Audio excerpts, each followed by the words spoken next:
마태복음 16장 21절부터 24절까지.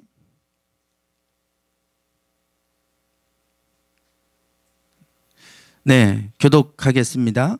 이때로부터 예수 그리스도께서 자기가 예루살렘에 올라가 장로들과 대제사장들과 서기관들에게 많은 고난을 받고 죽임을 당하고 제3일에 살아나야 할 것을 제자들에게 비로소 나타내시니,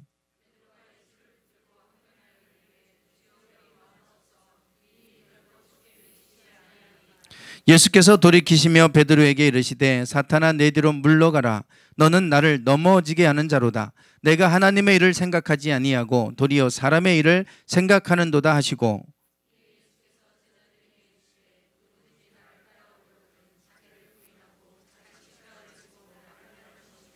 아멘.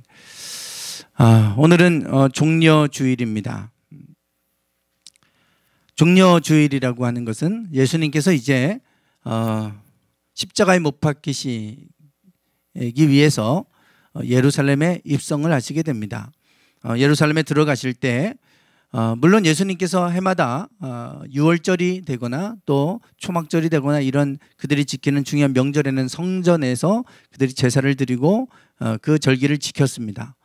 그동안에도 계속해서 그렇게 입성을 하셨지만 마지막 십자가를 지시는 그때 그 주간에는 예루살렘 입성하실 때 많은 사람들이 다 나와서 예수님을 열렬히 환호했습니다.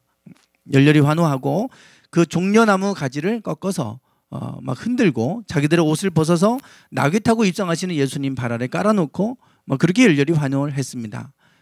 다윗의 자손 호산나 찬송하리로다. 다윗의 자손이여. 이러면서 그들이 예수님을 열렬히 환호했죠. 마치 이 종려나무 가지를 흔든 거는 그 장군들이나 왕이 큰 전쟁에서 승리하고 돌아올 때 개선 장군이 이제 돌아오게 되면 막 열렬히 환호할 때 그때 종려나무 가지를 흔들고 이렇게 환호를 했습니다. 그런데 예수님이 입성하실 때 그렇게 열렬히 환호했다는 것은 예수님을 그 메시아로 그들을 로마의 압제로부터 구원할 메시아로 간절히 기대하는 마음으로 예수님을 열렬히 환호하는 것을 우리가 볼 수가 있습니다. 그래서 주일날 예수님이 입성을 하셨는데요. 그래서 오늘을 우리가 종려주일이라, 종려나무 가지를 흔들어서 종려주일이라 이렇게 얘기하고 있습니다.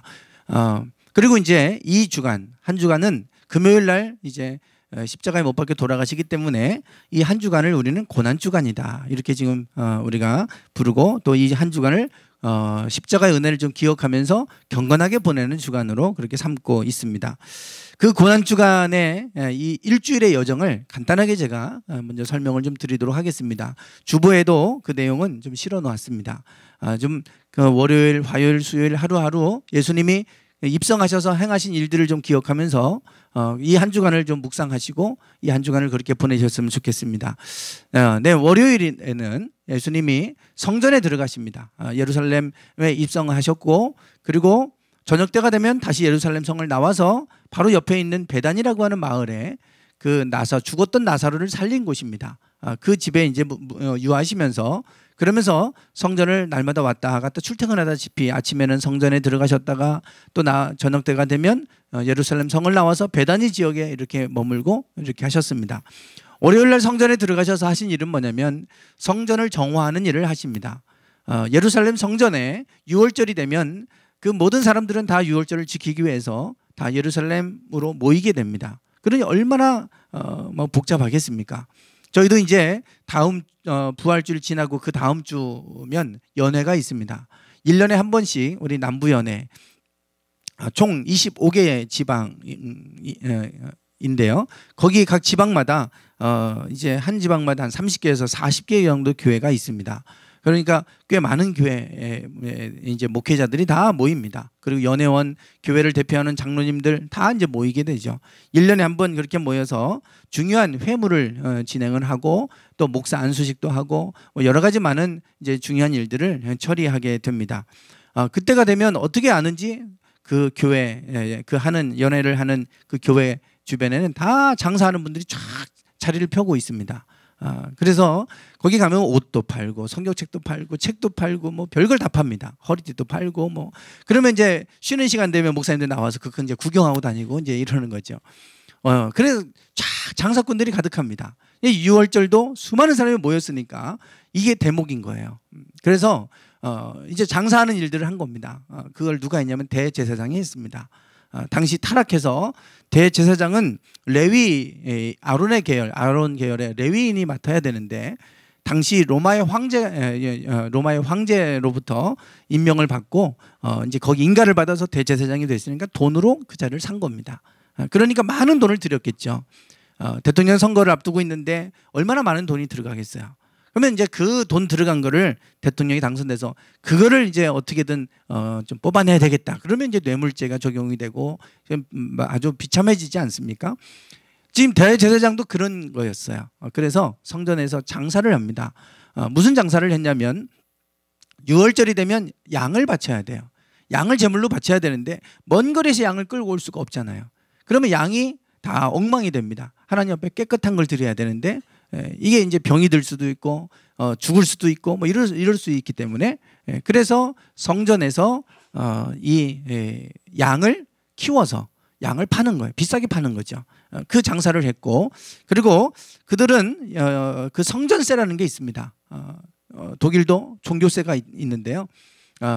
이 이스라엘에서 그들은 성전세를 냈는데 이 성전세를 낼 때 로마의 화폐를 썼지만 성전세는 그 유대인들의 화폐로 꼭 성전세를 내야만 했습니다. 왜냐하면 로마의 화폐에는 황제의 얼굴 신상이 새겨져 있기 때문에 그거를 하나님 앞에 성전세로 드릴 수는 없잖아요. 그래서 환전을 해야 되는데 환전할 때 높은 수수료를 받고 환전을 해준 겁니다. 그렇게 하면서 장사를 한 거죠. 성전 안에서 일어난 일입니다. 그래서 예수님이 그들을 다 채찍질하면서 쫓아내시고 뒤집어 엎고 성전을 이 도적의 구렬로 동굴로 만들었다. 그러면서 그들을 내쫓으시는 장면이 월요일에 있었습니다. 이런 이야기가 월요일에 있었고요. 그래서 더럽혀진 성전, 하나님 앞에 거룩함을 잃어버린 이 성전을 예수님 분노하셔서 그들을 진노하시는 그 모습이 월요일에 있었습니다. 화요일은 성전에서 역시 마찬가지로 일어난 일입니다. 예수님께서 성전에 계실 때 사람들이 연보교에다가 헌금을 하는데 부자들은 많은 헌금을 합니다. 그런데 과부가 와가지고 두 렙돈 헌금을 합니다. 두 렙돈을 헌금을 하는데 예수님께서 그 모습을 보시고 어떤 누구보다도 가장 많이 저가 드렸다 하나님께 그런 얘기를 합니다. 제 애들은 이해를 못했죠. 고작 두 렙돈 드렸는데 두 렙돈이라고 하는 것은 좀 이게 그 당시에 렙돈, 이제 화폐의 모습입니다. 한 렙돈, 1렙돈은 어떻게 되냐? 128분의 1 데나리온입니다. 1 데나리온이 당시 노동자들의 하루 품삯입니다.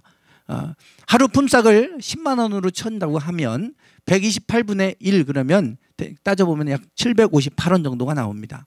그러니까 두 렙돈이면 약 한 1,500원 정도 드렸다 생각하시면 되겠습니다.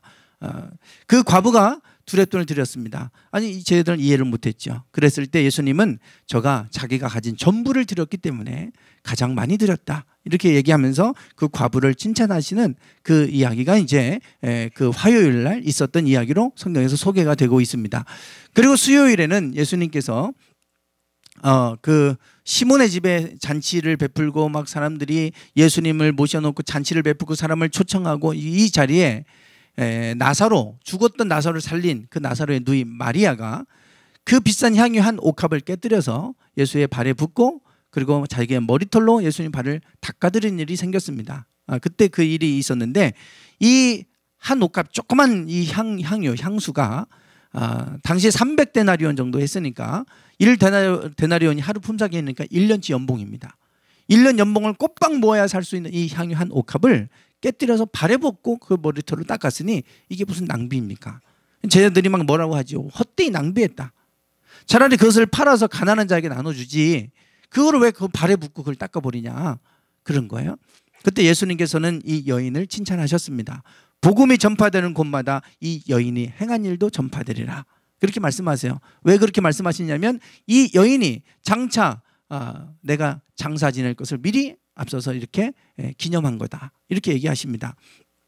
그 당시에 예수님이 이제 곧 조금 있으면 돌아가셔야 되잖아요. 사람이 죽으면 몸에서 뭐 시신이 부패하기 때문에 냄새가 나겠죠. 그래서 그들의 장례 절차에는 향유를 이렇게 발라줍니다. 그래서 예수님 무덤에 묻히셨을 때에도 예수님의 어머니 마리아와 뭐 또 다른 마리아, 막달라 마리아 이런 사람들이 가서 향유를 발라드리려고 갔다가 부활하신 주님을 만나지 않습니까? 이 향유를 바르는 게 있었어요.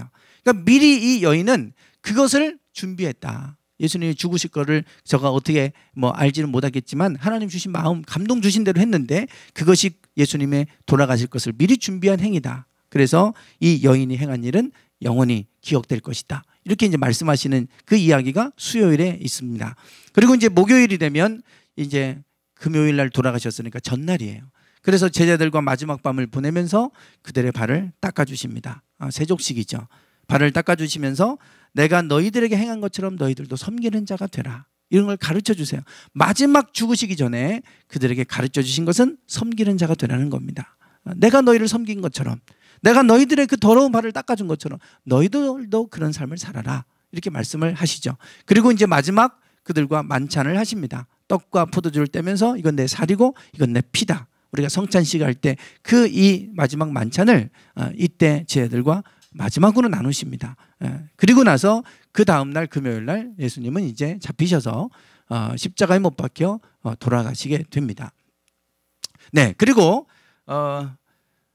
나서 돌아가신 다음에 무덤에 묻히시게 되죠. 아리마대 사람 요셉의 무덤에 묻히게 됩니다.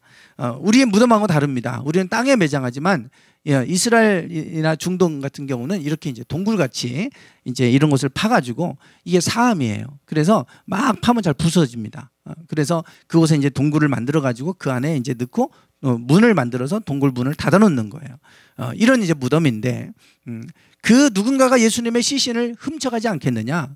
그래서 훔쳐가 놓고 부활했다고 이렇게 거짓말 칠 거다. 그러니 로마의 병사들을 좀 붙여서 그 무덤을 지키게 해달라. 그래서 이제 로마의 병사들이 지킵니다. 금요일날 돌아가시고 그리고 나서 무덤에 이제 들어가신 후에부터 그곳을 임봉을 해버리고 병사들이 지키게 되는 거죠. 그래서 이제 토요일까지 이렇게 되고 그리고 주일날 아침에 예수님은 이렇게 부활하십니다. 그래서 우리가 다음 주 주일이면 이제 부활절을 우리가 이제 맞이하게 될 텐데요. 이게 이제 일주일 동안의 예수님의 이 한 주간의 삶의 여정이었습니다. 이 한 주간 고난 주간을 우리가 보내실 때 주보에 제가 이렇게 그날 있었던 일들을 이렇게 간략하게 제가 그 기록을 해놨습니다. 주보를 보시고 한 주간을 묵상하시면서 그러면서 이 한 주간을 경건하게 보낼 수 있기를 원합니다. 네, 오늘 말씀입니다. 오늘 말씀 마태복음 16장 21절부터 24절까지 말씀을 읽었는데요. 오늘 이 본문 말씀은 아주 중요한 말씀을 예수님께서 비로소 그들이 가르치시는 얘기입니다. 정말 중요한 얘기를 말씀하시는데 이때로부터 그렇게 말씀하지. 이때부터 제자들에게 비로소 나타내셨다. 뭘 나타나셨냐면 예수님이 그 대제사장들과 서기관들에게 많은 고난을 받고 그다음에 죽임을 당하고 제3일에 살아나야 될 것이다. 이게 이제 고난주간에 일어난 일들인데요. 앞으로 이 일들이 일어날 것을 미리 예수님께서 제자들에게 지금 말씀하시는 거예요. 근데 이걸 언제 말씀하셨냐? 이때로부터라고 그럽니다. 이때. 그러면 이때가 어느 때냐? 이때로부터 이걸 말씀하시기 시작했다는 거예요. 비로소. 그러면 이때가 어느 때냐? 요 앞에, 요 위에 있는 이야기를 보시면 될 텐데요. 그 이야기가 그 가이사라 빌립보라고 하는 동네에서 예수님께서 제자들에게 물으시는 거예요. 뭐라고 물으셨냐면 너희는 나를 누구라고 하느냐? 이렇게 물으셨어요. 너희는 나를 누구로 고백하느냐? 그랬을 때 베드로가 이런 고백을 하죠. 주는 그리스도시요 살아계신 하나님의 아들이십니다. 이런 고백을 하는 거예요. 그때 예수님 뭐라고 하셨냐면 바요나 시모나. 바요나라고 하는 거는 요한의 아들 시모나 이 말이죠. 요한의 아들 시모나 너에게 복이 있다. 이를 알게 하시는 혈육이 아니요 하늘에 계신 내 아버지시로다. 이 고백이 너의 마음으로부터 온 것이 아니라 하나님께로부터 왔구나. 그러면서 그를 칭찬하셨고 그리고 축복의 말씀을 주십니다. 너는 게바다 반석이다. 내가 이 반석 위에 내가 교회를 세우겠고 음부의 권세가 이기지 못하게 하겠다 그랬어요. 즉 음부의 권세를 이기는 이것은 예수 그리스도에 대한 믿음의 고백으로부터 세워집니다. 교회는 이 고백 위에 세워져 있어요. 이 고백이 없으면 절대 교회가 아닙니다. 그래서 교회의 가장 근본은 주님은 그리스도시고 하나님의 아들이시다. 우리가 믿는 예수님은 하나님의 아들이시고 그분은 우리의 구원자다라고 하는 것을 받아들이는, 그것을 고백하는, 그것이 왜 교회가 세워졌고, 그러한 고백을 하는 사람들은 음부의 권세가 이길 수 없다라고 말씀하십니다. 이게 놀라운 우리에게 주시는 그 놀라운 그 영적 하늘의 비밀이고, 이것이 우리에게 주신 권세입니다. 이 베드로가 이 고백을 한 거예요. 그러니까 이 고백을 들으시고 나서 이때부터 예수님은 내가 그들에게 고난을 받고 죽었다가 3일 만에 다시 살아나야 될 것이다 라고 하는 걸 말씀하시는 거예요. 지금 여기에 놀라운 하나님의 비밀들이 이 안에 숨겨져 있습니다. 하나님이 우리 온 인류를 구원하시는 이 비밀을 가는 것들이 이제, 그래서 이때부터 이 고백 이후에 예수님은 그때부터 그것을 말씀을 해 주셨다. 예, 그렇게 지금 되어져 있습니다. 자, 그러면 이 예수님의 말씀을 우리가 들었을 때 이 상황을 지금 이때부터 이걸 말씀하신 거예요. 지금 이런 고백을 들으신 다음에 예수님이 이때부터 그것을 고난받고 죽으실 것을 말씀을 하십니다. 지금 이 상황을 잘 한번 생각해 보십시오. 이 상황이 그들에게는 어떤 상황인가? 지금 대통령 선거를 합니다. 지금 뭐 양강구도다 이런 얘기를 하죠. 뭐 다자구도로 하더라도 이미 양강구도가 좀 고착화되는 거 아니냐 이런 얘기들을 합니다. 그러면 이렇게 양강구도로 가게 되면 결국은 안철수 씨가 유리할 거다. 뭐 이런 지금 전문가들의 견해가 막 나옵니다. 보수 진영들이, 문재인 씨의 표는 확장성이 없지만 보수 진영들이 갈 곳 잃은 보수 진영이 안철수에게 가지 않겠냐. 그래서 결국은 안철수 씨가 더 유리한 위치를 점할 것이다. 뭐 이런 견해들을 계속해서 전문가들이 얘기하고 있고, 계속 여론조사를 통해, 뉴스를 통해 계속해서 이야기가 흘러나옵니다. 그래서 문재인 캠프에서 비상이 걸렸다. 뭐 이런 얘기도 나오지 않습니까? 그러다 보니까 어떤 얘기가 나오냐면, 그동안 안철수 씨의 그 지지율은 뭐 10%, 뭐 13%, 갑자기 이제 안희정 씨의 표를 다 흡수해서 이렇게 저렇게 됐다고 얘기를 하는데요. 그러다 보니까 지금 많은 두뇌 그룹들이 안철수 캠프로 몰려들고 있다는 얘기가 들려옵니다. 우리가 당신을 돕겠다라고 하는 두뇌 집단들이 막 안철수 캠프로 모여들고 있다는 얘기가 들려와요. 대통령이 될 확률이 높아지니까 이제 그러겠죠. 대통령이 되면 그 장급 되는 자리에 임명할 수 있는 자리가 한 1만 개 정도 된다고 그럽니다. 엄청난 숫자입니다. 그냥 일반 자리도 아니고 장급 되는 자리들입니다.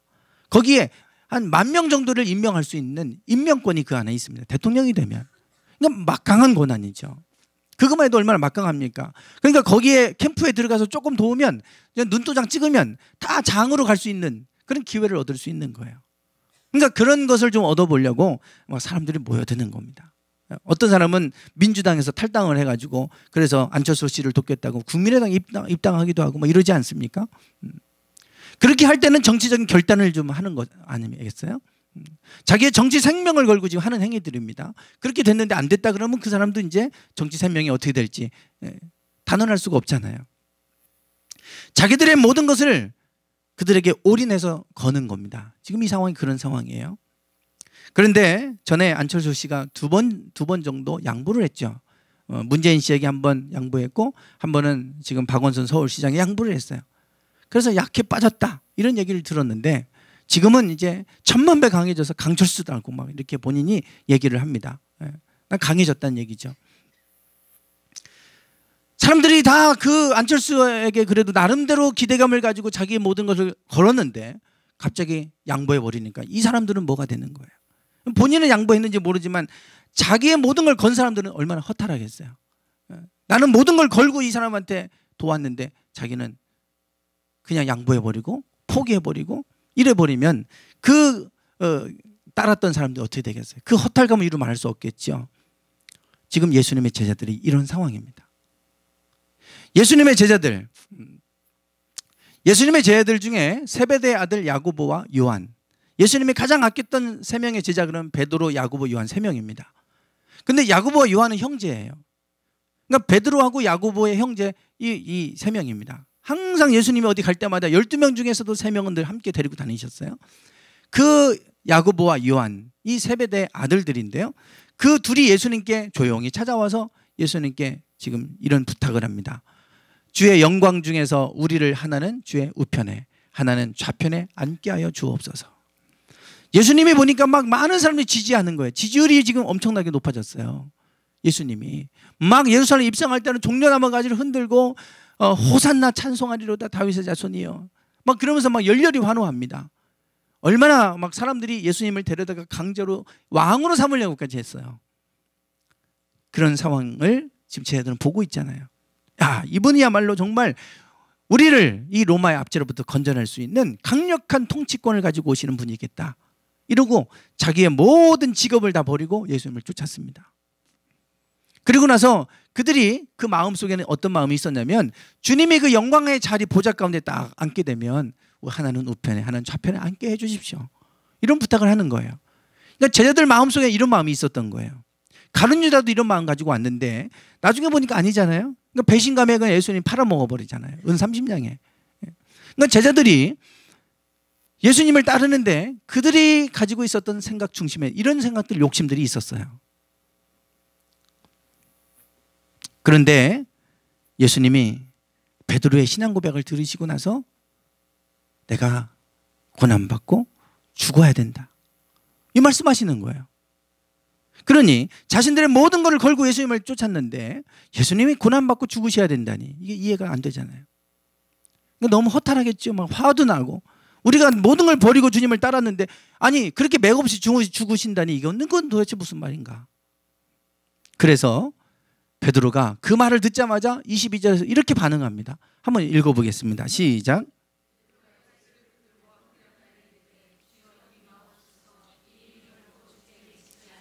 네, 베드로가 예수님을 막 만류합니다. 근데 만류하는데 어떻게 만류합니까? 베드로가 예수를 붙들고 그냥 딱 붙들고 주님 그러면 안 돼요. 뭐 이러는 것 같죠. 제가 원어를 한번 봤어요. 이게 어떤 단어를 붙들고라는 단어를 썼는가. 그러니까 프로슬람바노라고 하는 단어인데요. 자기 쪽으로 끌어당기다 이런 거예요. 그냥 이렇게 붙드는 게 아니라 확 잡아 당기는 거예요. 예수님을 팍 잡아 당기면서 그러면서 예수님에게 항변했다 그러잖아요. 항변하다 이 단어도 보니까 에피티마우라고 하는 단어인데요. 비난하다, 꾸짖다 이런 뜻입니다. 원어의 뜻이 그래요. 비난하다, 꾸짖다. 이거를 예수님을 끌어당기면서 비난하여 이르되 이렇게 하면 너무 격하니까 표현을 부드럽게 성경에서 한다고 예수를 붙들고 항변하여 이르되 이렇게 번역한 거예요. 근데 원어의 의미는 예수님을 격하게 자기 쪽으로 확 끌어당기면서 비난하다, 꾸짖다 이런 뜻이에요. 예수님을 막 비난하면서 그러면 안 됩니다. 이 일이 결코 주님께 미치시면 안 됩니다. 이러면서 격하게 반응하는 거예요. 지금 베드로가 그렇게 지금 반응을 해요. 이게 베드로의 모습을 통해 나타나지만 다른 제자들도 다 마찬가지로 그런 마음이었을 거란 말입니다. 베드로가 대표로 지금 이렇게 반응한 거죠. 왜 베드로가 이렇게 반응했겠어요? 예수님이 그 중심을 아셨어요. 그래서 23절에서 이렇게 말씀합니다. 한번 같이 읽어보겠습니다. 시작.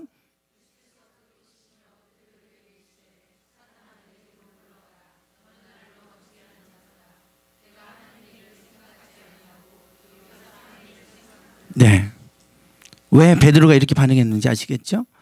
하나님의 일을 생각하지 않고 사람의 일을 생각하기 때문이라는 거예요. 그 사람의 일, 사람의 생각 중심에 그들 안에 있었던 그 생각 중심에는 어떤 생각이 있습니까? 예수님은 그렇게 나약하게 그냥 죽으시고 고난받고 죽으셔야 될 분이 아니어야 돼요. 아니어야 돼. 그건 너무 나약한 거예요. 강철수처럼 1000만 배 더 강해져야 돼. 이게 잠깐만요.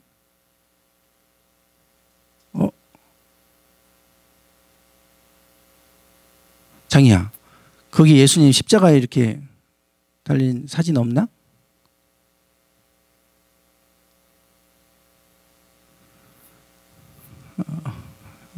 네, 아니야. 네, 없나 보네요.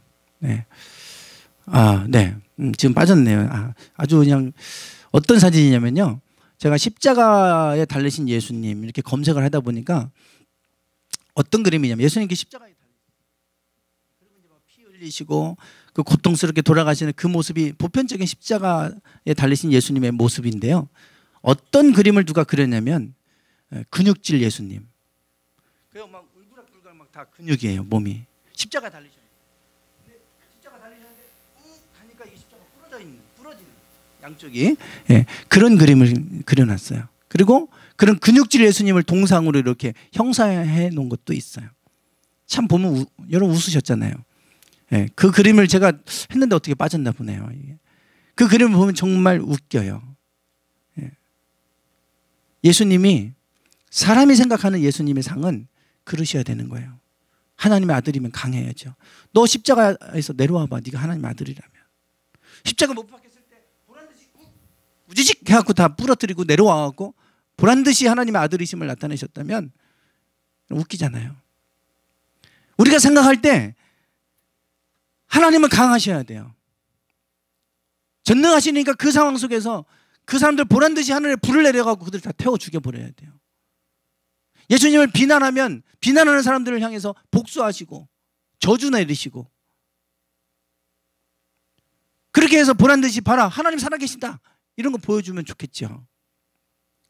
사람이 생각할 때 우리가 생각할 때 강함은 그런 모습이에요. 예수님은 그런 모습으로 임하셔서 이 땅에 오셔서 우리를 그렇게 구원해 주길 원하셨던 거예요. 베드로의 아내는 사람의 일은 그런 겁니다. 내가 좀 더 강해져서 사람들에게 나약한 모습을 보여주고 아니면 남들에게 손해보고 양보하고 하면 너무 나약해 보여. 내가 나약한 모습 보여주지 않기 위해서 그냥 강한 척 하려고 더 세게 나가고 복수하고 작은 거 가지고. 그게 사람의 일이라는 거예요. 그런데 예수님이 하나님의 일을 네가 생각하지 않는다 그랬어요. 하나님의 일. 그래서 예수님이 십자가에 못 박혀서 고난당하고 죽으시는 것은 사람의 일이 아닙니다. 하나님의 일이에요. 하나님이 어떻게 우리를 구원하시는가 하나님의 일에 관한 얘기를 하고 계세요. 왜 이걸 하나님의 일이라고 하는가. 여기 보시면 예수님의 사역은 33세로 생애를 마감하시는데 만 3년 30세부터 만 3년 공생의 사역을 시작하시죠. 그 사역의 시작이 이렇게 만 3년이고 유월절을 4번을 보내십니다. 첫 번째 이 유월절을 통해서 시작하세요. 유월절을 지내기 위해서 갈릴리에서 나사렛에서 그리고 그 갈릴리의 나사렛에서 유대로 가시죠. 예루살렘에 가십니다. 그곳에서 많은 사람들이 있는 곳에서 세례요한은 세례를 줬어요. 예수님도 그때 세례 받으셨고 그리고 광야에 가셔서 사탄을 물리치시는 일을 하세요. 그리고 나서 이제 본격적인 사역을 시작하십니다. 요 유월절로부터 시작이 돼서 유월절에 돌아가십니다. 성금요일이라고 하는 그날은 유월절이었어요. 예수님이 돌아가신 날은 유월절입니다. 그래서 예수님의 사역의 가장 중요한 날은 유월절이 기점이에요. 늘 유월절. 유월절이 중요한데 유월절은 무슨 날이냐. 이집트에서 이스라엘 백성들이 430년간 노예 생활을 하죠. 그때 하나님이 그들을 이끌어내실 때 10가지 재앙이 그 땅 가운데 임합니다. 마지막 10번째 재앙은 그 첫 번째 아들 장자의 생명을 거두어 가시는 거였어요. 그때 하나님이 모세에게 말씀하시는 것처럼 양을 잡아라. 양을 잡아서 그 피를 그 문에 이렇게 바르면 죽음의 신이 그곳을 건너뛸 것이다. 넘어갈 거다. 그래서 그 이스라엘 백성들은 다 양을 잡아서 피를 문에 다 바릅니다. 그리고 그날 밤 다 죽음의 신이 첫 번째 아들의 생명을 거두어가지만 이스라엘 백성들은 안전했습니다. 그래서 이 날을 이스라엘 백성들은 유월절로 지키고 있죠. 지금도 마찬가지예요. 그들에게 가장 중요한 절기 그러면 유월절이에요.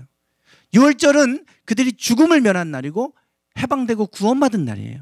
이 구원이 뭘로부터 시작되냐면 이 어린 양의 피로부터 시작됩니다. 그래서 양의 피가 뿌려진 곳에는 구원이 임한 거예요. 이게 유월절이에요. 예수님이 이 유월절에 이 공생의 사역을 시작하셨고 유월절에 십자가에 못 박혀 죽으심으로 우리를 위해 피를 흘리셨어요.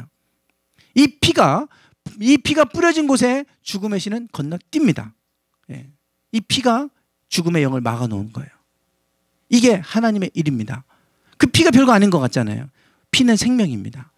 그래서 피가 뿌려진 곳에 하나님의 어둠의 영이 임하지 못하게 하셨다 이거예요. 이게 보시면 이게 부적이잖아요. 부적. 저는 이것 때문에요. 부적 제가 이게 검색하다가 막 너무 어지러워가지고요. 지금 보면 막 별로 이렇게 이거 보고 마음 평안하신 분 계세요? 부적 보고 마음이 평안하다. 그러면 좀 심각하신 분입니다. 예. 이 부적이요, 무슨 색입니까? 빨간색이죠. 왜 빨간색인지 제가 답을 해놨네 벌써. 왜 귀신이 왜 빨간색을 해놓는지 제가 검색을 해봤어요. 왜 부적은 빨간색일까? 이렇게 검색을 써봤어요. 그랬더니 답변이 뭔지 아세요? 이거예요. 귀신이 뭐해서요? 빨간색을 싫어해서 그렇대요. 그래서 문지방에다가 이렇게 다 부적 붙여놓잖아요. 빨간색이 빨간색. 예. 그런데요, 제가 중국 이제 5월 달에도 또 중국에 들어가야 돼요. 거기 신학원 강의 학생들이 있어서 강의하러 들어가야 되는데, 그런데 집집마다 보면 다 이런 게 붙어 있어요. 얼마나 촌스러운지 몰라요. 예. 촌스럽잖아요. 복자도 거꾸로 또 뒤집어 놓고 막 이래요, 일부러. 예. 그러면 중국집 가면 다 빨갛잖아요. 예, 빨개요. 여기는 글씨는 빨갛지는 않아요. 근데 다 이 테두리가 다 빨개요. 심지어는 대문도 다 빨갛게 만들어 놓습니다. 대문까지도. 왜 이렇게 중국 사람이 빨간색을 좋아하는가? 그것도 검색을 쳐봤어요. 두 가지예요. 예. 악귀를 물리치려고, 첫 번째. 두 번째, 빨간색은 불을 가져온다. 두 가지의 이유가 있다는 거예요. 예.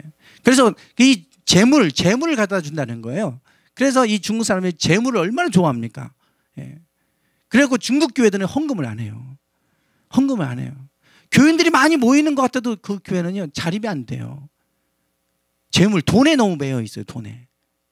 그래서 다 이렇게 빨갛게 해놨어요. 심지어는 교회도 십자가를 해놓고 빨간색 이렇게 뭘 붙여놨어요. 네, 다 그렇게 해놨어요.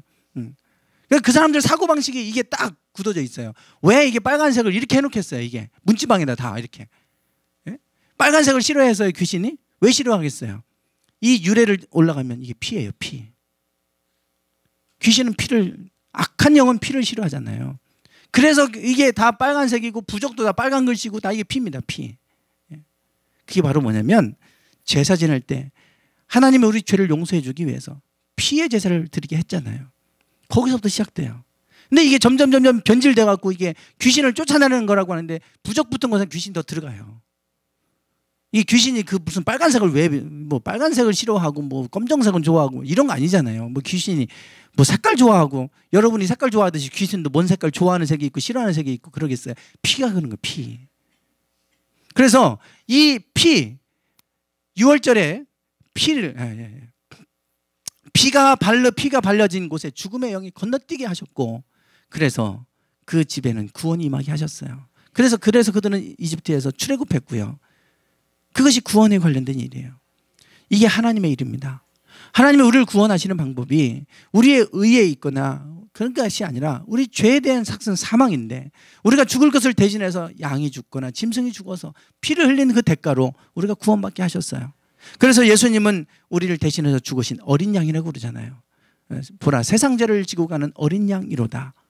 그래서 6월절에 돌아가세요. 우리의 죄를 위해서 예수님이 피를 뿌려주셨고, 그래서 우리는 그 보혈의 피가 있는 사람들에게 어둠의 영이 임하지 못하고 음부의 권세가 이기지 못합니다. 이것이 바로 하늘의 일이에요. 요한복음에 보면 예수님이 니고데모와 대화를 하시는데, 니고데모에게 거듭남에 대한 얘기를 하면서 이 말씀을 하세요. 읽어보겠습니다. 시작.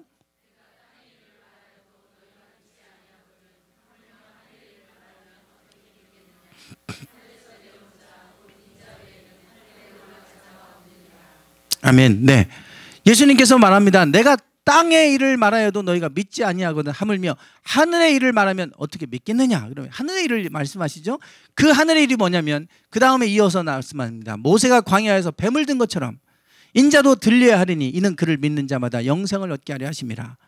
이스라엘 백성들이 광야를 지날 때 불뱀에 물려서 다 죽어갈 때 예수님이 뱀을 놋뱀으로 만들어서 바라보는 자마다 낫게 하겠다 그러셨어요. 그래서 바라보는 사람은 다 나섰잖아요. 예수님 이 말씀하십니다. 광야에서 뱀이 이렇게 들려진 것처럼, 장대 높이 달린 것처럼 예수님도 나도 나무에 달려야 된다.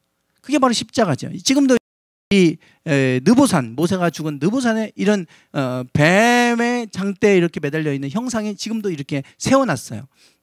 예수님도 마찬가지예요. 우리의 죄를 대신해서 나도 나무에 달려야 된다. 이게 하늘의 일이라는 거예요.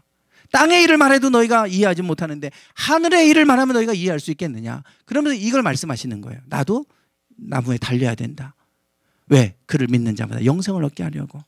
장대를 달린 뱀을 보는 자마다 낫게 하셨던 것처럼 예수님도 달려서 누구든지 예수님을 바라보고 믿는 자에게는 구원을 주시겠다. 그것입니다. 이게 하나님의 일이에요. 십자가 우리를 위해서 아무 무기력하게 죽으신 것, 고난받고 죽으시는 것 저희들 이해가 안 됐어요. 그럼 막 예수님을 붙들고 항변하고 뭐 이랬다고 성경 말하지 않습니까? 우리는 십자가를 지고 희생하고 죽는 것, 이게 보잘것없는 것 같고 어리석은 것 같지만 그것이 세상을 구원했습니다. 오늘 우리가 누군가에게 가서 맞서 싸우고 불의에 대해서 저항하고 화염병 던지고 막 이렇게 하는 것이 이기는 것 같지만 그게 아니에요. 때로는 우리가 고난당하고 때로는 거기서 희생하고 때로는 우리가 거기에 대해서 양보하고 그러면 그곳이 변화되기 시작합니다. 한 사람의 희생과 헌신을 통해서 그곳이 변화돼요. 그게 십자가예요. 그래서 예수님이 뭐라고 말씀하시냐면 마지막 24절에서 이렇게 얘기합니다. 누구든지 나를 따라오려거든 자기를 부인하고 자기 십자가를 지고 나를 따를 것이니라. 너희들이 나를 따라오려면 너희들도 십자가를 져라. 왜? 십자가는 하늘의 일이에요. 십자가, 내가 희생하고 내가 죽어지고 내가 고난받고 하는 곳에 하나님은 일하시고 그곳에 묶인 것들이 풀어지는 놀라운 은혜가 이 십자가를 통해 이루어진다는 겁니다. 오늘 우리가 이 한 주간 십자가의 은혜를 기억하면서 우리도 십자가를 지는 삶을 향해 나가기 원합니다. 때로는 불의한 것 같고 때로는 막 그것 때문에 분이 일어나도 때로는 그 속에서도 우리가 양보하고 희생하고 그러면 반드시 하나님은 그 십자가를 통해서 일하십니다. 그곳에 놀라운 변화, 우리가 소금이 돼서 썩어질 때 많은 그 변화가 일어나는 것처럼 오늘 우리의 삶이 그런 십자가를 따르는 삶이 되길 원합니다. 기도하겠습니다.